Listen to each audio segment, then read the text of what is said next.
रे गा मा कारवा मिनी भक्ती.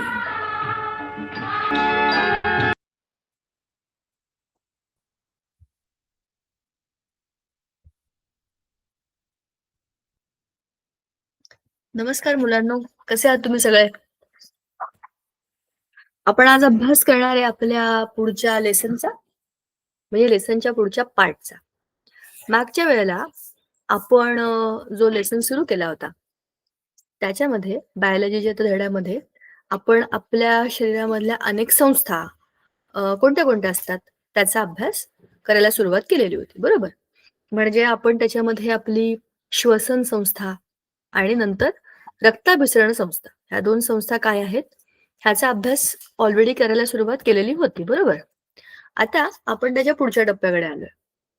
आपल्याला हे बघायचं आता की आपल्या ह्या सगळ्या ज्या वेगवेगळ्या अभिक्रिया आपल्या शरीरामध्ये सुरू असतात, अभिक्रिया म्हणजे वेगवेगळ्या संस्थांच्या वेगवेगळ्या कार्य किंवा वेगवेगळ्या सिस्टीम्स ज्या आपल्या शरीरामध्ये आहेत, त्या एकमेकांना लागून जोडून जी काही कामं करतात, त्याच्यामध्ये एक महत्वाचं जे काम होतं ते आपण सगळ्यात पहिले डिस्कस केलं ते होतं श्वसन संस्थेचं.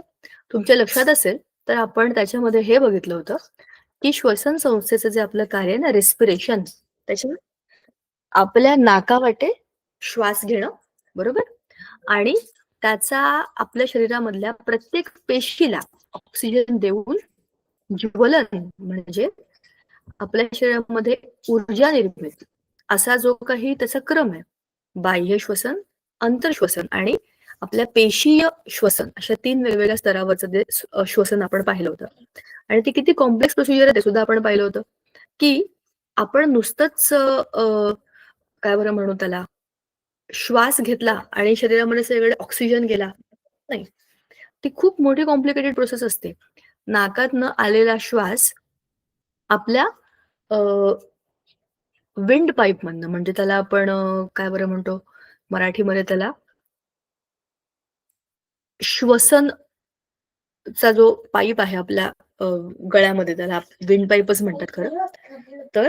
त्यातनं आपल्या शरीरामध्ये लंग्स जिकडे आहेत ना, आपल्या छातीमध्ये, आपल्या थोरॅसिक कॅव्हिटीमध्ये लंग्स आहेत. लंग्सचा अर्थ आहे आपली 2 फुफ्फुसं. आपल्या या थोरॅसिक कॅव्हिटीमध्ये आपल्या दोनही बाजूला, एक डावीकडे आणि उजवीकडे, असे 2 लंग्स आहेत आपल्याकडे, डाव्या आणि उजव्या.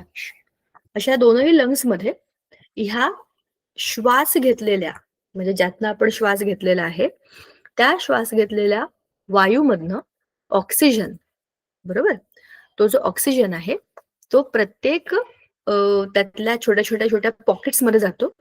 त्याला अल्व्हिओलाय असं म्हणतात. त्या अल्व्हिओलायमध्ये खूप बारीक बारीक असं हे असतं, म्हणजे जाळं असतं रक्तवाहिन्यांचं. आणि त्याच्यामधनं जे काही आपल्या शरीरामध्ये प्रत्येक पेशीमध्ये तयार झालेल्या अनावश्यक गोष्टी, ज्याला आपण टाकाऊ पदार्थ म्हणतो, ते सगळे टाकाऊ पदार्थ त्यातनं बाहेर पडतात रक्तामध्ये. आणि रक्तामध्ये असलेलं ऑक्सिजन किंवा आपल्या शरीरामध्ये आवश्यक असलेली एन्झाईम्स, किंवा आपण त्याला मराठीमध्ये विकर म्हणतो, बरोबर, ह्या सगळ्याचा आपल्या शरीरातल्या प्रत्येक पेशीला पुरवठा करणं आणि प्रत्येक पेशीमध्ये जमा झालेल्या नको असलेल्या किंवा अनावश्यक गोष्टींना बाहेर टाकणं, ह्या दोनही गोष्टी आपल्या रक्तामार्फत होत असतात. आणि ह्याच रक्ताच्या केशिका, म्हणजेच काय, अतिशय बारीक बारीक अशा कॅपिलरीज आपल्या लंग्स मध्ये सुद्धा आहेत. तर आपल्या लंग्स मध्ये काय होतं, या गॅसेसचा एक्सचेंज, म्हणजेच काय होतं, बाहेर पडलेलं जे काही त्या प्रत्येक पेशीच्या आजूबाजूला असलेल्या ज्या केशिका आहेत त्या काय करतात, तिकडनं ऑक्सिजन आणि इकडचं अनावश्यक असं सगळं जे काही घटक आहेत ते त्या रक्तामधनं शरीरामध्ये सगळं क्लीन केलं जातं, म्हणजे पसरवलं जातं. ही आहे आपली श्वसन संस्था. त्याचबरोबर एक अतिशय महत्वाचा जो काही अवयव आपल्या श्वसन संस्थेमध्ये आहे तो आहे आपला डायफ्राम, बरोबर. त्याच्याबद्दल आपण बोललो होतो. बघा, डायफ्राम म्हणजे काय असतं, आपण मागच्या वेळेला ह्याला चित्रातनं पण पाहिलंय, श्वासपटल. बस, आपल्याला खूप आहे ते लावून घ्या आता, बस झालं. श्वासपटल. श्वासपटलामुळे आपले जे लंग्स आहेत ते वर खाली ढकलले जातात आणि त्याच्यामुळे त्याच्यामध्ये कमी दाबाचा आणि जास्त दाबाचा असे 2 वेगवेगळे पोर्शन तयार होतात. जास्त दाब असेल तर काय होईल? त्याच्यामध्ये अतिरिक्त दाब असेल आपल्या आपल्या अ, अ, फुफ्फुसांमध्ये जेव्हा अतिरिक्त हवेचा दाब तयार होतो, तेव्हा उच्छ्वासावाटे 1 मिनिट हां, 1 मिनिट हां मुलांनो.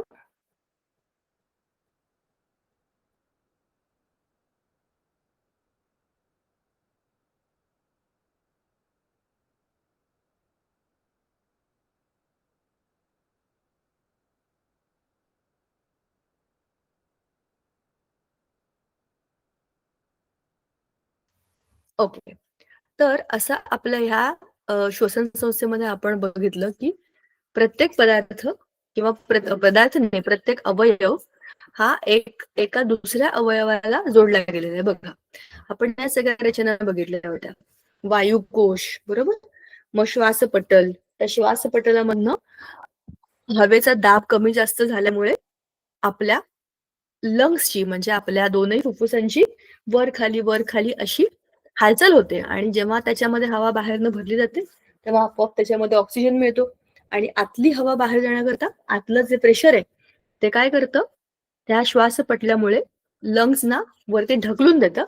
त्याच्यामुळे लंग्स पुन्हा आपल्या ओरिजिनल पोझिशनमध्ये येतात आणि ह्या दरम्यान काय होतं, छातीमधनं हवा बाहेर सोडली जाते. ही एक निरंतर चालणारी प्रक्रिया आहे.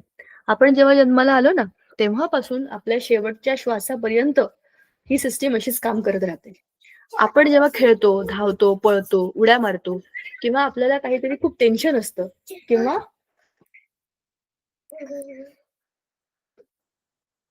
कोण आलंय? ओके, झालं म्हणजे.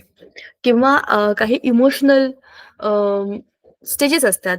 खूप टेन्शन येतं, भीती वाटते. तेव्हा अचानक आपल्या हृदयाची धड-धड वाढायला लागते आणि दुसरं आपल्याला जेव्हा खूप आपण शांत झोपतो, शरीर एका अ, आरामाच्या किंवा रिलॅक्स पोझिशनमध्ये असतं, तेव्हा आपोआप काय होतं, आपल्या शरीरामधनं आपल्या हृदयाचे जे स्पंदन आहेत, त्याचा जो वेग आहे, तो हळू कमी होतो.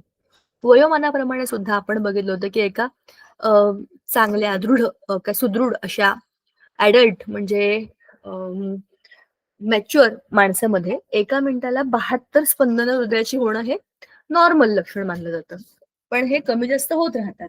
जसं आपली तब्येत ठीक नसेल, तरी त्याच्यामध्ये काही बदल होतो. लहान मुलांमध्ये एका मिनिटातली स्पंदनं ही जास्त असतात आणि म्हाताऱ्या माणसांमध्ये ती कमी होत जातात. सो हे दोनही फरक ह्याच्यामध्ये आपण पाहिलेले आहेत. नंतर आपण रेस्पिरेटरी सिस्टमच्या पुढे आपल्या रक्ताभिसरण संस्थेला सुरुवात केलेली होती. हे सगळं आपण पाहिले. रक्ताभिसरण संस्थेमध्ये हे बघा आपलं हृदय आणि त्याच्या आजूबाजूला असलेलं सगळं रक्तवाहिन्यांचं जाळं, निळ्या आणि लाल रंगाच्या ह्या सगळ्या रक्तवाहिन्या आहेत. त्याला आपण मराठीमध्ये अ, धमन्या आणि नीला असं 2 नावाने ओळखतो. म्हणजे शिरा आणि धमन्या.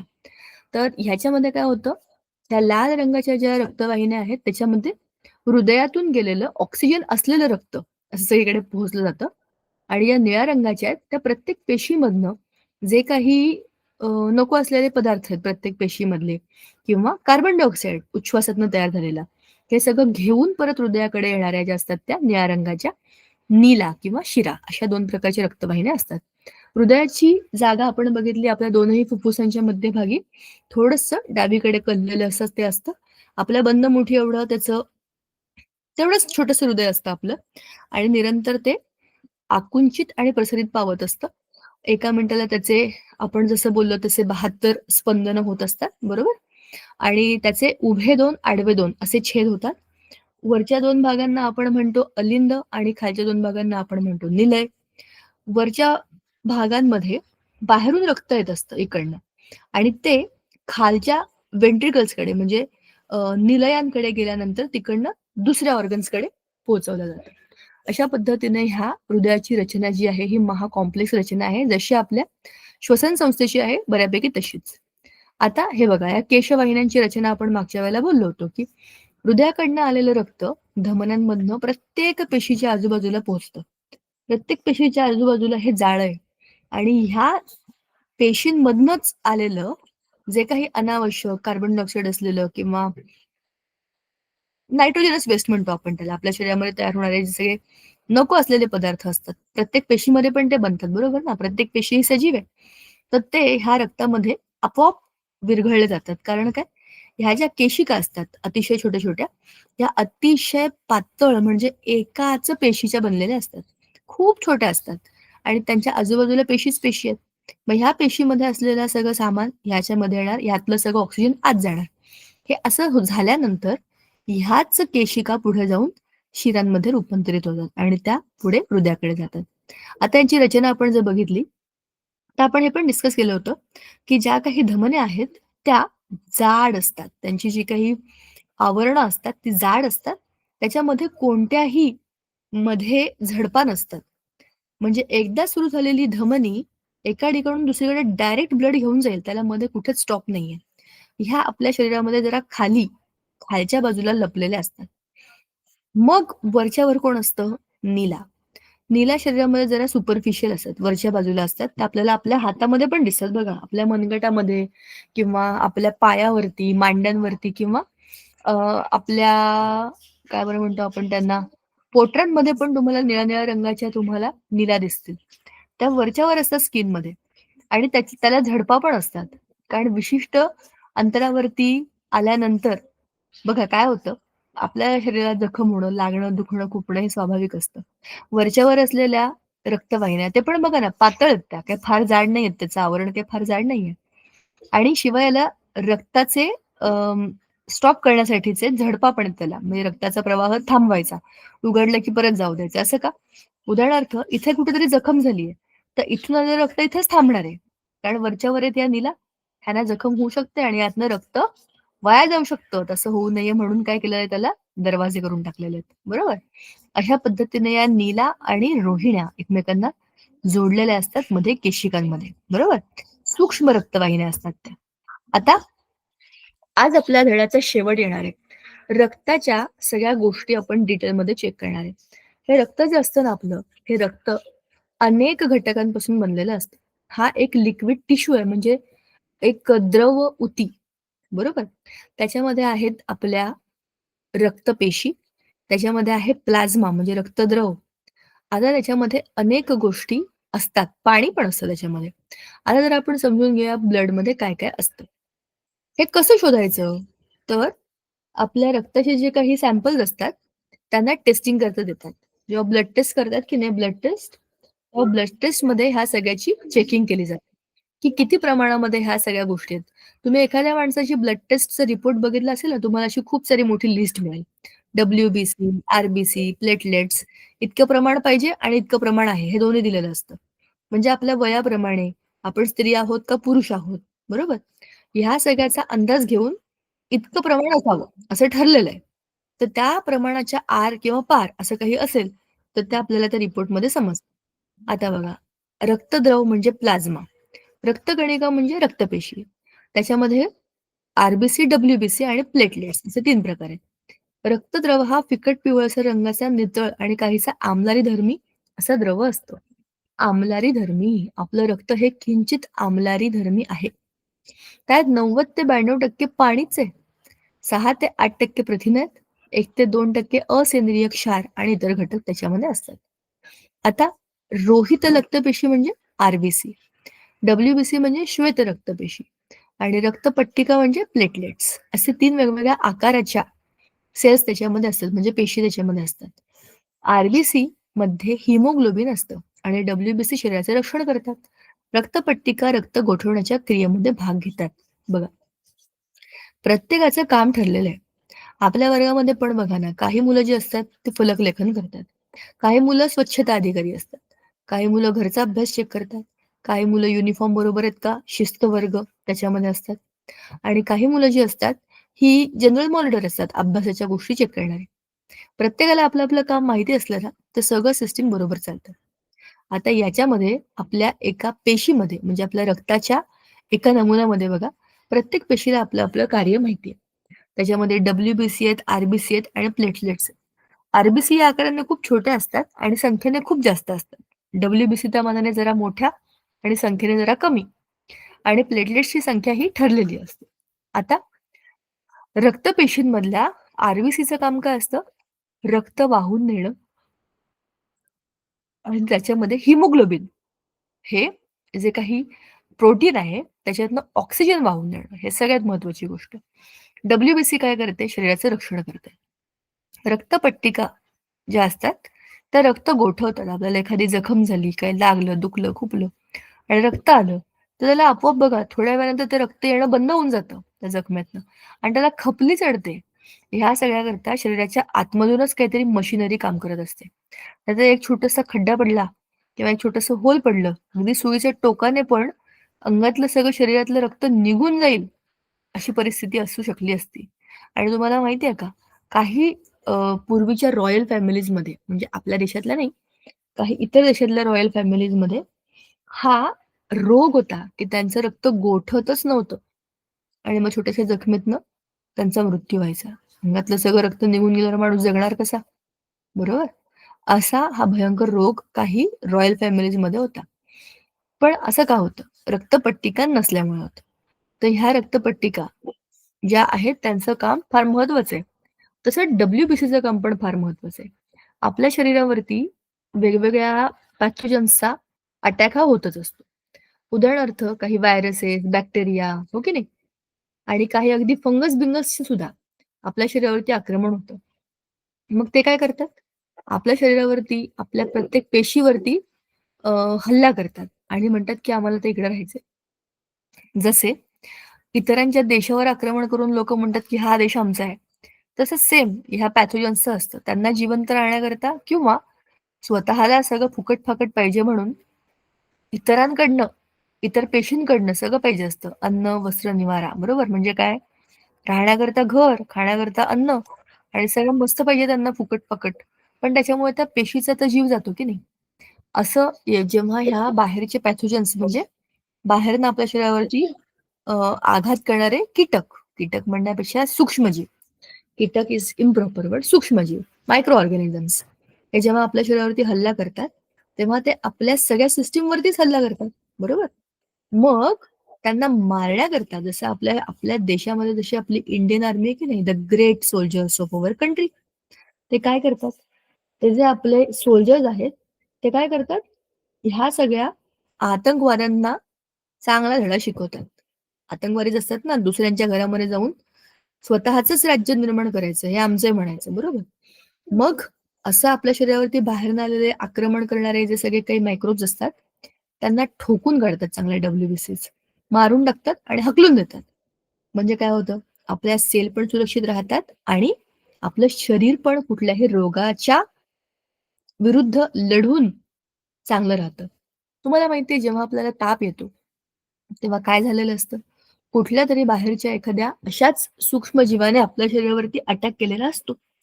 पण आपलं शरीर हुशार आहे. ते काय करतं? टेम्परेचर वाढवतं. आपल्याला ताप आलाय म्हणजे काय झालंय? आपल्याला काहीतरी झालंय हे समजतं आपल्याला. काहीतरी अस्वस्थ वाटतं, थकून गेल्यासारखं वाटतं. कारण काय दुसरं कोणतरी आलंय आपल्या शरीरामध्ये आणि त्यालाच मारायचंय आता.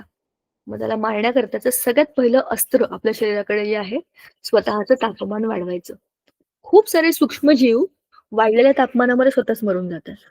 आणि एक दिवस ताप आला, की 1-2 दिवसामध्ये आपण एकदम चांगले बरे होतो. आपल्याला काहीच झालेलं नाही असं वाटायला लागतं.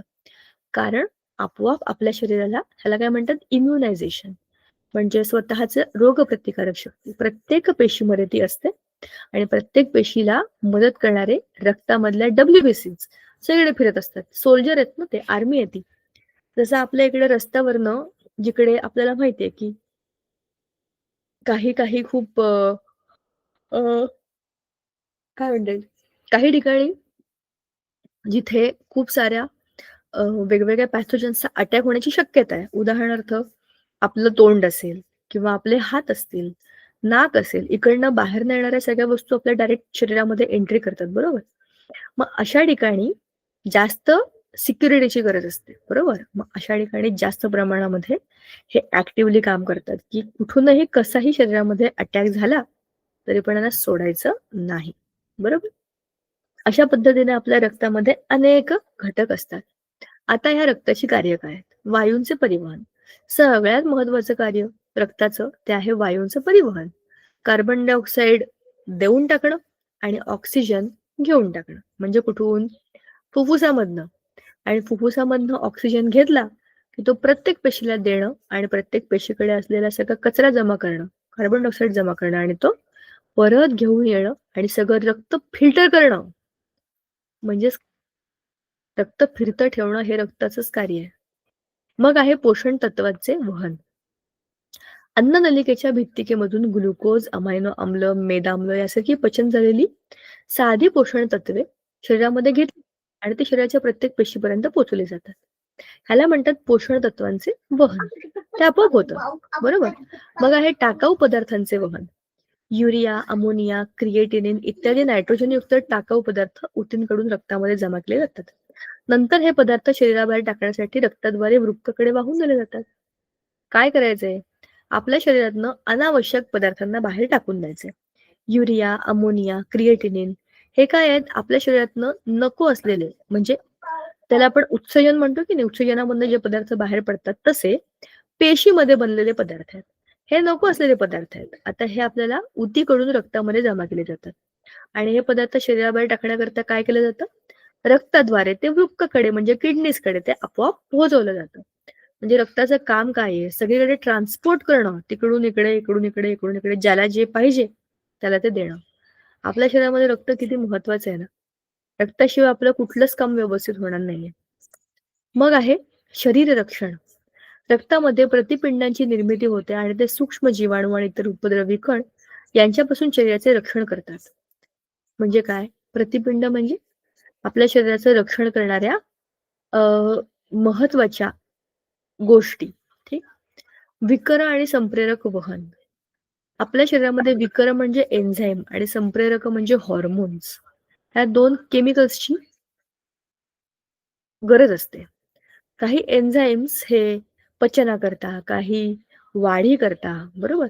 काही पुनरुत्पादनाकरता अशी महत्वाची असतात. तशीच हॉर्मोन्स म्हणजे संप्रेरक एका विशिष्ट कार्याकरता बनलेली असतात. जसं आपल्या शरीरामध्ये ग्लुकोज टिकवून ठेवण्याकरता तुम्हाला माहिती असेल ज्यांना डायबिटीज झालाय त्यांच्यामध्ये ग्लुकोज त्यांच्या युरिनमधनं बाहेर पडते. मग त्याच्याकरता विशिष्ट प्रकारची औषधं घेतली जातात. म्हणजेच काय?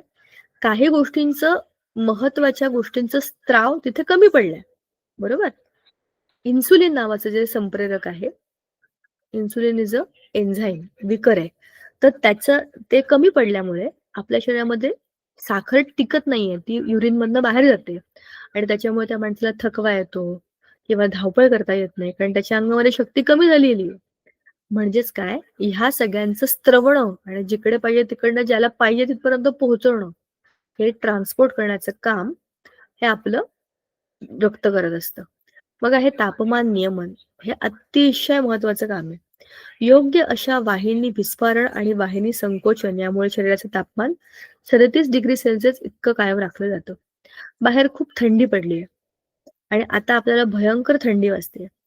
एवढ्या थंडीमध्ये जर आपल्या शरीरामध्ये बघा तुम्ही विचार करा, आपल्या शरीराचं तापमान कमी झालं तर काय होईल?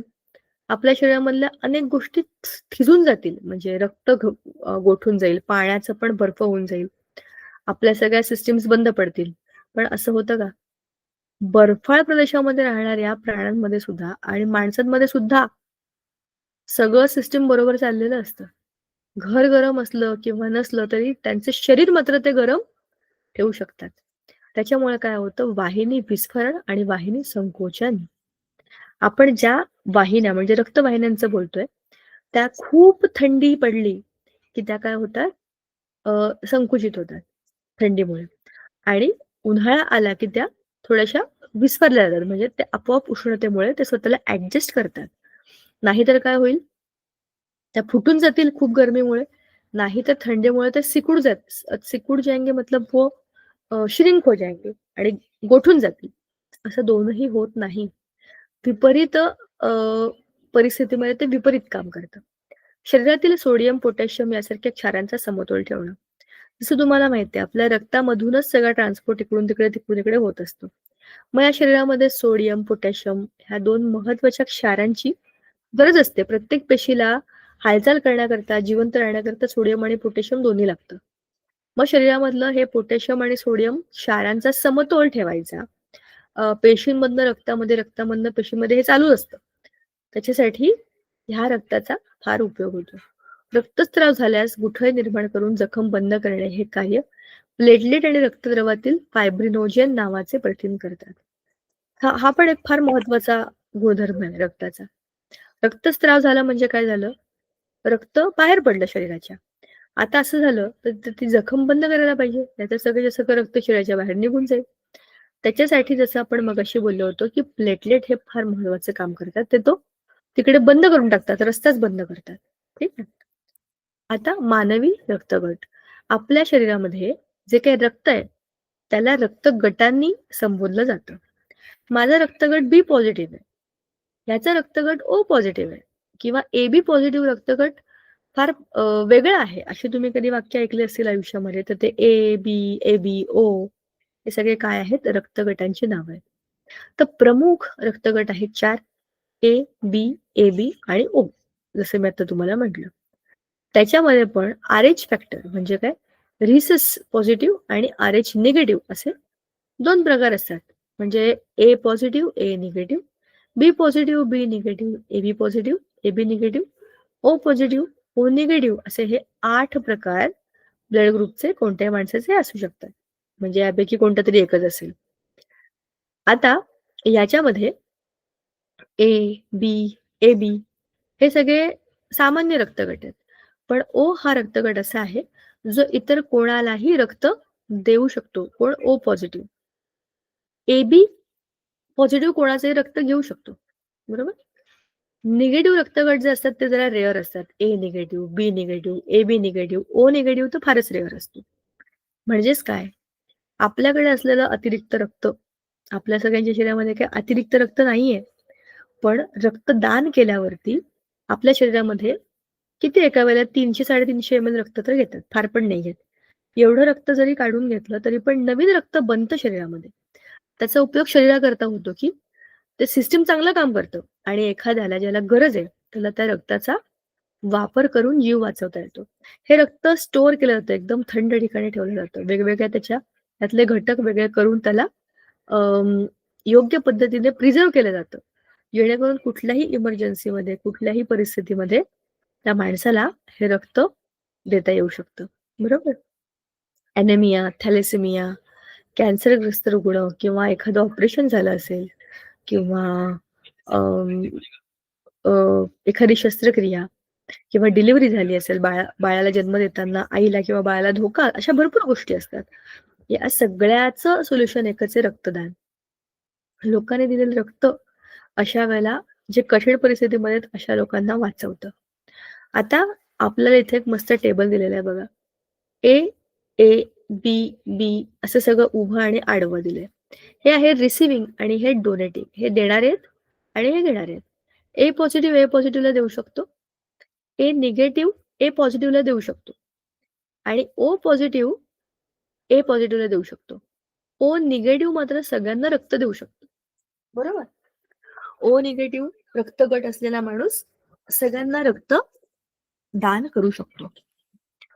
आता एबी बघा, एबी एबी कोणाकडूनही रक्त घेऊ शकतोय बघा, आडवी पट्टी. एबी कोणाकडूनही रक्त घेऊ शकतो. ओ मायनस कोणाला रक्त देऊ शकतो. ओ पॉझिटिव्ह कोणाला देऊ शकतो? ए पॉझिटिव्ह, बी पॉझिटिव्ह, एबी पॉझिटिव्ह आणि ओ पॉझिटिव्ह. फक्त पॉझिटिव्ह वाल्यांनाच पॉझिटिव्ह रक्त देऊ शकतो. म्हणजेच काय आहे? रक्त देणं आणि रक्त घेणं ह्याला एक सिस्टीम आहे. कोणी कोणाचे रक्त दिलं किंवा घेतलं असं चालत नाही. असं झालं तर काय होतं? चुकीच्या माणसाला चुकीचं रक्त दिलं तर त्याच्यात रक्ताच्या गाठी होतात आणि त्या माणसाचा मृत्यू होतो, कारण रक्त फ्लोच होणार नाही ना. अशा पद्धतीने ह्या रक्ताच्या 4 गटांचा आपण अभ्यास केला. आता रक्तदाब म्हणजे काय? रक्तदाबाची व्याख्या. हृदयाच्या आकुंचन आणि प्रसरणामुळे धमन्यांमधील रक्त हे सारखं प्रवाहित होतं. आकुंचनामुळे धमन्यांच्या भिंतीवर रक्ताचा दाब पडतो. त्याच रक्तदाब असं म्हणतात. धमन्या म्हणजे ज्या आपल्या शरीरामध्ये हृदयाकडून रक्त सगळीकडे घेऊन जातात, अशा ऑक्सिजन युक्त रक्त वाहणाऱ्या वाहिन्या. आता काय होतं? आकुंचन प्रसरणामुळे या धमन्यांमध्ये रक्त सारखं प्रवाहित होतं. म्हणजे हार्ट असं पंप होत राहतं ना, पंप होतं थप थप थप थप. त्याच्यामुळे काय होतं? ह्या धमन्यांमधलं रक्त हे सगळीकडे फिरत राहतं. आता या आकुंचनामुळे काय होतं? त्याच्या भिंतींवरती म्हणजे त्याच्या ज्या काही धमन्यांच्या भिंती म्हणजे काय ते ट्यूब, त्याच्यावर जो दाब पडतो तो मोजला जातो, त्याला म्हणतात रक्तदाब. ह्याचे प्रकार आहेत सिस्टोलिक आणि डायस्टोलिक, म्हणजे आकुंचन आणि मग नंतर आहे प्रसरण. या दोघांचेही दाब मोजले जातात. जनरली एका सामान्य निरोगी माणसाचा रक्तदाब 120 ते 80 एवढा असतो. मिलीमीटर म्हणजे मर्क्युरी, पारा असतो त्याच्यामध्ये, त्याचा तो वापर केला जातो त्याच्यामध्ये. आणि त्या इन्स्ट्रुमेंटचं नाव आहे स्पिग्मोमॅनोमीटर. बरोबर. हे तुम्ही बघितलं असेल, पूर्वीच्या काळी डॉक्टरांकडे असं एक इन्स्ट्रुमेंट असायचं. अजूनही बऱ्याच ठिकाणी हे तुम्ही बघितलं असेल, ते हा पारा आहे आणि मग त्या हाताला ही पट्टी बांधतात आणि मग त्या पंप असं छुप करून त्याच्यामध्ये हवा भरतात आणि मग सोडून देतात आणि मग त्या हाताला असं झूम पण बदलल्यासारखं होतं. तर तुम्ही कधी रक्तदाब कसं चेक करतात ह्याचा अनुभव घेतला तर तुम्हाला समजेल की मी काय म्हणते. ह्याला म्हणतात स्पिग्मोमॅनोमीटर. अशा पद्धतीने रक्तदाब म्हणजे काय हे आपण आता पाहिलं. आता हे सगळं आपण जरा आपल्या पुस्तकातनं एकदा बघूया. ठीक आहे. पुस्तकामध्ये आपल्याला ह्याच सगळ्या गोष्टींना डिटेलमध्ये एकदा बघायचंय. 1 मिनिट मी रेकॉर्डिंग स्टॉप आपलं आपण जे आता बघत होतो पीपीटी मध्ये ते सगळं हे होतं बरोबर. रक्तदाब, त्याच्यानंतर रक्तगट, शरीर रक्षणाकरता किंवा रक्ताची कार्य, हे सगळे मुद्दे आता मी तुम्हाला जे सांगितले पीपीटी मधनच सांगितलं. इथूनच आपण सगळं बोललो. आता एकदा जरा आपण पुस्तकाकडे जाऊया आणि पुस्तकामध्ये ह्या सगळ्या गोष्टींना एकदा जरा डिटेलमध्ये बघूया आपण. आपण जे बोललो मगाशी की रक्त आणि रक्ताच्या गटांबद्दल किंवा रक्ताच्या ज्या काही महत्वाची कार्य आहेत त्याच्याबद्दलचं आपण मगाशी डिस्कशन ऑलरेडी केलेलं आहे. आता जरा आपण रक्तगट आणि या सगळ्याची माहिती आपल्या पुस्तकातनं एकदा बघूया. बाय द वे तुमचा रक्तगट कोणता तुम्हाला माहिती आहे का? तुम्ही कधी ब्लड टेस्ट केली असेल किंवा तुम्ही जर कधी कुठल्या काय बरं म्हणतात कोणाला रक्त देण्याच्या कार्यात जरी कधी बरोबर गेला असाल तरी पण तुम्हाला समजेल की मी काय बोलते. ठीक आहे. मी आपलं पुस्तक शेअर करते. इंग्लिश मधलं पुस्तक. एकच सेकंड. पीपीटी इंग्लिश मराठी दोन्ही मुलांना समजावी म्हणून मी ही ओपन केली होती. पुस्तक मात्र आता आपण इंग्लिश मध्येच बघूया. आपल्या धड्याचा अगदी शेवटचा भाग राहिलेला होता बरोबर. आपण ब्लड ग्रुप्स बद्दल बोललोय. आता तेच सगळं आपण एकदा पुस्तकात बघूया. 2 मिनिटं मी शेअर करते आपलं पुस्तक.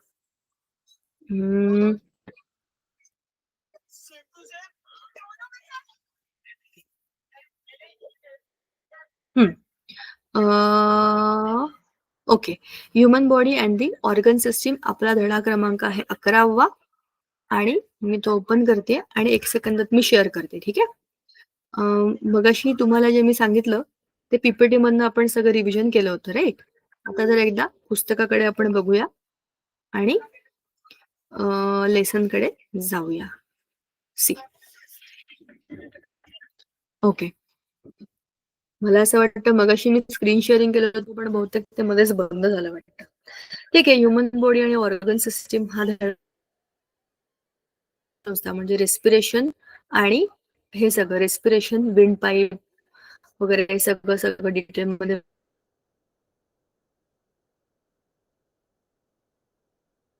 पाहिलं. एक्सचेंज ऑफ गॅसेस बघितलाय. नंतर त्याच्यामध्ये ब्लड, त्याच्यानंतर त्यातले आर्टरीज, वेन्स याचं फंक्शन,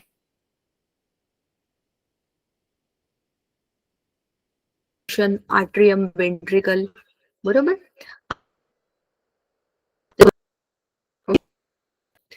पल्स कशा मोजल्या जातात, आरबीसीस, डब्ल्यूबीसीस आणि प्लेटलेट्स इथून एकदा पुन्हा बघायचं. आता तर आपण मागच्या वेळेला हार्ट बद्दल सगळं बोललो आणि सर्क्युलेटरी सिस्टीम बद्दल सगळं बोललो.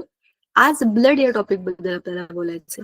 It is a red coloured fluid material. It is a fluid connective tissue. मी तुम्हाला जसं म्हटलं होतं की हे काय द्रव पदार्थ आहे जो आपल्या प्रत्येक पेशीला जोडतो. So it's a liquid but a connective tissue.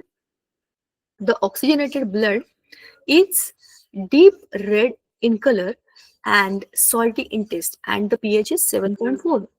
7 is neutral. 7 च्या पुढे बेसिक मध्ये जातो. तर आपल्या ब्लडचं pH आहे 7.4 आहे, slightly basic. It is composed of mainly 2 parts. एक आहे प्लाझ्मा आणि दुसरा आहे ब्लड सेल्स. मगाशी मी तुम्हाला ह्या सगळ्याची माहिती सांगितली ऑलरेडी. प्लाझ्मा आणि ब्लड सेल्स. प्लाझ्मामध्ये काय असतं? पाणी, प्रोटीन, ऑर्गॅनिक सॉल्ट, बरोबर. नंतर त्याच्यामध्ये असतात किंवा फायब्रिनोजेन आणि प्रोथ्रॉम्बिन. हे काय? ब्लड क्लॉटिंग करता लागणाऱ्या वस्तू आहेत. इनऑर्गॅनिक आयन्स असतात पोटॅशियम, सोडियम, कॅल्शियम आणि प्रत्येकाचे फंक्शन्स विशिष्ट ठरलेले असतात.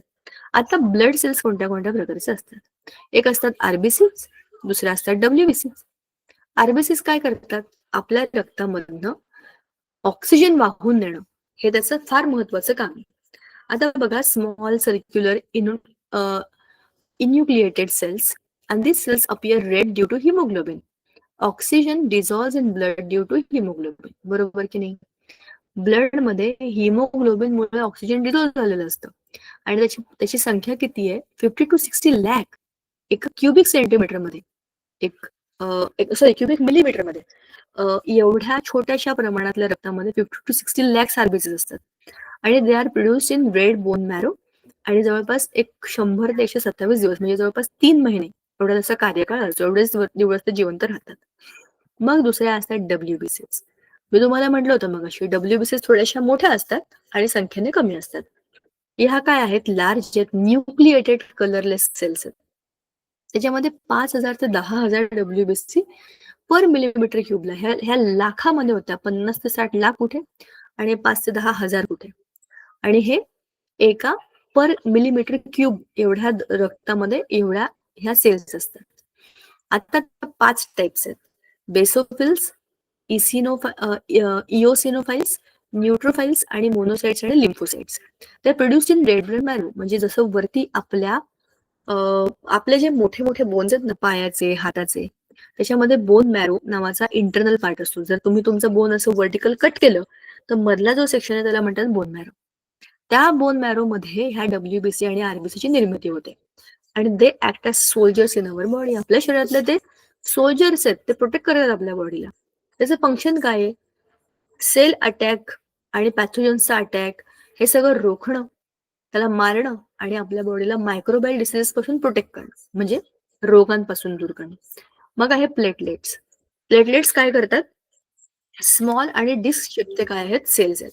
किती आहेत बघा? पर एम एम क्यूब मध्ये ते आहेत 2.5 ते 4 लाख. 2.5 ते 4 लाख. आणि त्याचं फंक्शन काय आहे? ब्लड क्लोटिंग प्रोसेस मध्ये, म्हणजे रक्ताला गोठवण्याकरता त्याचा उपयोग केला जातो. ठीक आहे. आपण मगाशी या सगळ्या गोष्टी बोललोय. आता एकदा पुस्तकातनं आपण त्या बघतोय. आता आपल्या ब्लडचे फंक्शन्स कोणते हे पण आपण मगाशी पाहिले होते. गॅसेसचं एक्सचेंज करणं, न्यूट्रिएंट्स घेऊन जाणं, वाहून जाणं इकडून तिकडे, वेस्ट मटेरियल नको तिकडनं काढणं आणि बाहेर टाकून देणं, शरीराला प्रोटेक्ट करणं, कारण त्याच्यामध्ये अँटीबॉडीज, अँटीजेन्स हे सगळं असतं, बरोबर. आपल्या बॉडी मधल्या मायक्रोब्सना मारून टाकणारे डब्ल्यूबीसीस पण ब्लड मध्ये असतात. एन्झाईम आणि हॉर्मोन घेऊन जाणं, बरोबर. आपल्या शरीरामध्ये एन्झाईम्स असतात. मग आहे थर्मो रेग्युलेशन. थर्मो रेग्युलेशन म्हणजे आपल्या बॉडीचे टेम्परेचर रेग्युलेट करणं, म्हणजे टेम्परेचर किती आहे ते बघणं. Maintaining the balance of minerals like sodium, potassium in the body. If the bleeding occurs at the injury, platelets and protein called as fibrinogen of the blood clot and seal the injury. जखमेला बंद करणं आणि त्याला protect करणं हे काम त्याच्यामध्ये केलं जातं. मग आता ह्युमन ब्लड ग्रुप्स आपण जे मगाशी बोललो ना, ते पुन्हा आपण आता रिवाइज करूया. 4 महत्वाचे ब्लड ग्रुप आहेत: ए बी आणि ओ. आणि परत ते पॉझिटिव्ह निगेटिव्ह म्हणजे एकूण झाले 8. तर जनरली सगळ्यांचे ब्लड ग्रुप हे या 8 पैकी कुठल्या तरी एका गटामध्ये असतात. जर एखाद्या माणसाला ऍक्सिडेंट झाला किंवा काही जखम झाली किंवा एखाद्या ऑपरेशनच्या वेळेला इकडून तिकडे रक्त द्यावं लागलं तर हे ब्लड ग्रुप बघूनच रक्त दिलं जातं. ठीक आहे. म्हणजेच काय, ब्लड देण्यापूर्वी खूप साऱ्या गोष्टी चेक केल्या जातात. त्यातली पहिली आहे ब्लड ग्रुप. दुसरी आहे ज्या माणसाने ब्लड दिलं आहे. आता आपण ब्लड डोनेशन बद्दल बोलतोय ना, ज्या माणसाने ब्लड दिलेलं आहे त्याला कुठल्या डिसीज तर नाही, अनेमिया, थॅलेसेमिया, कॅन्सर ह्या सगळ्याची टेस्ट केली जाते. किंवा आणखीन काही ब्लड मधनं जाणारे डिसीज असतात लाईक HIV, त्या सगळ्यांची पण टेस्ट केली जाते. Blood transfusion is carried out to compensate the blood shortage in the body. आपल्या शरीरामध्ये रक्ताची कमी होऊ नये म्हणून त्याच्यावरती लक्ष ठेवलं जातं आणि त्याला ब्लड ट्रान्सफ्युजन केलं की काही जसे वरच्या आपण बोललो की ऍक्सिडेंट किंवा अशा वगैरे केसेसमध्ये या रक्ताच्या मदतीमुळे त्या लोकांचा जीव वाचतो. आता कोण कोणाला कोणतं रक्त देऊ शकतं, बरोबर? From where the blood is supplied for the blood transfusion. हे ब्लड बँकेमध्ये स्टोअर होतं. ब्लड बँक जशी की आपली पैशांची बँक असते ना, तशी ब्लडची पण बँक असते. त्याच्यामध्ये वेगवेगळ्या ब्लड ग्रुपचे ब्लड स्टोअर केलेले असतात. शिवाय त्याच्यामध्ये ब्लडचे पार्ट्स म्हणजे WBCs वेगळ्या, RBCs वेगळ्या, प्लेटलेट्स वेगळ्या असे पण स्टोअर केले जातात. म्हणजे ज्याला ज्याची गरज आहे त्याला ते देणं हे बँकेमधनं शक्य होतं. ब्लड डोनर काय करतात? ज्या लोकांना ब्लड डोनेट करायचे त्यांना ब्लड डोनर म्हणतात आणि हे खरे खरे सोशल वर्कर असतात.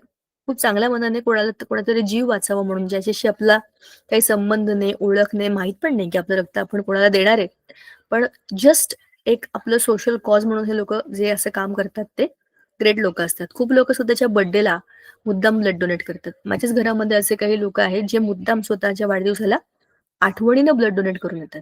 ठीक आहे. आता ब्लड रेसिपियंट कोण असतात मग? ज्यांना रक्त पाहिजे, ज्यांना रक्ताची गरज आहे, असे लोक असतात blood recipient. The person of the blood group O can donate the blood to the person having any other blood group, whereas the person with AB can receive the blood group from any other blood group.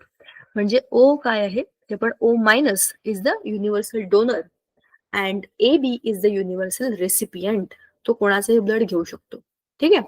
Blood groups are hereditary and dependent on the genes inherited from the parents. Blood transfusion is performed only after the blood group matching. आपला blood group हा आपल्या आईबाबांच्या blood group मुळेच आपल्याकडे आलेला असतो. तुमचा blood group जर O असेल तर तुमच्या आईबाबांचा ब्लड ग्रुप A किंवा B किंवा O असा असू शकतो. तुमचा ब्लड ग्रुप जर AB असेल तर त्यांचा ब्लड ग्रुप A, B किंवा O असा असू शकतो. आता हे असं कसं होतं हे आपण जेव्हा 9वी-10वीत जाऊ तेव्हा तुम्हाला समजेल. ठीक आहे. तर अशा पद्धतीने blood from one generation to other generation ग्रुपमध्ये त्याच्या एका पर्टिक्युलर स्टाईलमध्येच फ्लो होत राहतं. ठीक आहे. पूर्वी जेव्हा लोकांना माहित नव्हतं की ब्लड ग्रुप असे वेगवेगळे असतात, तेव्हा चुकीच्या माणसाला चुकीचं ब्लड दिल्यामुळे सुद्धा काही लोकांचा जीव गेलेला आहे. कारण काय, ब्लड कोॲग्युलेट होतं म्हणजे घट्ट होतं तिकडे, त्याच्या गाठी बनतात आणि मग ते पुढे सरकलंच नाही तर झालं हार्ट अटॅक. आता ब्लड प्रेशर म्हणजे काय? जसं आपण बोललो की ब्लड आपल्या बॉडीमधनं फिरत असतं सगळीकडे, तर त्याचं एक विशिष्ट प्रेशर असतं. ते त्या ब्लडच्या सगळ्या आर्टरीज वरती आतमधनं ज्या पाईपलाईन मधनं हे जातं की नाही ब्लड, तिकडे तिकडे हे प्रेशर क्रिएट करतं. त्याला आपण म्हणतो ब्लड प्रेशर. मग ते चेक केलं पाहिजे ना. काही लोकांना हाय बीपी असतं, म्हणजे त्या ब्लडचं खूप जास्त प्रेशर पडते त्या वेसल्स वरती, म्हणजे त्याला काहीतरी आता सोल्युशन पाहिजे. मग ते किती असतं? तर रेग्युलर नॉर्मल माणसाचं बीपी 120 ते 140 आणि 80 ते 90 ह्या रेग्युलर रेंजमध्ये असतं. ह्याच्याहून जास्त झालं तर आपण हाय बीपी म्हणतो, ह्याच्याहून कमी झालं तर आपण लो बीपी म्हणतो. ठीक आहे. आता हे 120 काय आहे? सायस्टोलिक प्रेशर म्हणजे एकदा हार्टचं पंप केल्यानंतरचं, आणि डायस्टोलिक म्हणजे दुसऱ्या पंप नंतर. आपण बघितलं होतं की हार्ट पंपिंगचे 2 साऊंड आहेत, लब डब लब डब लब डब. एक आहे लबचं प्रेशर, एक आहे डबचं प्रेशर, बरोबर? म्हणजे अशा 2 प्रेशरच्या रेशोमध्ये आपण चेक करतो की त्या माणसाचं बीपी किती आहे. हे असे इन्स्ट्रुमेंट असतं, स्फिग्मोमॅनोमीटर, डॉक्टरांकडे असतं. हायपरटेन्शन म्हणजे हाय बीपी.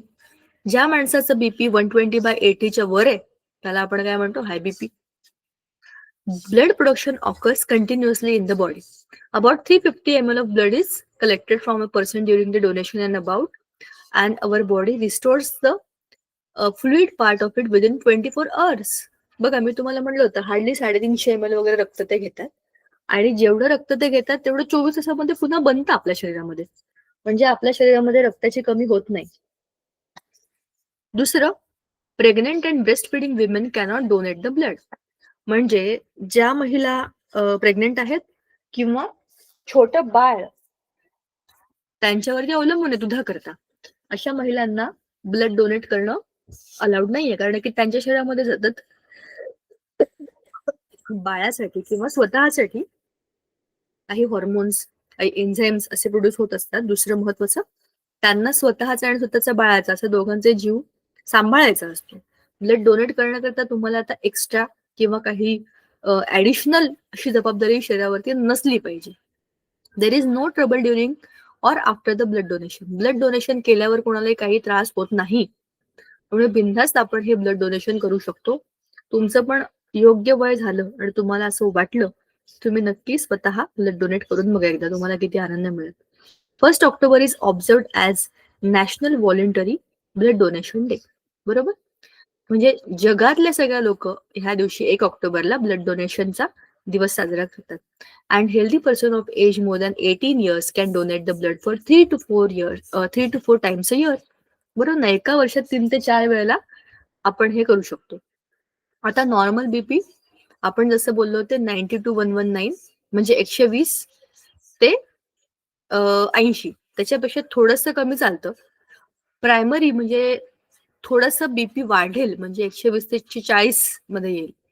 हायपर त्याच्याहून जास्त असेल तर लेवल 1, आणि त्याच्याहून पण जास्त असेल एकदम हाय बीपी, हायेस्ट बीपी, तर ते 160 च्या आसपास जातं. आता एबीओ ब्लड ग्रुप्स वर discovered by Karl Landsteiner in 1900. He won the Nobel Prize of 1930 for this discovery.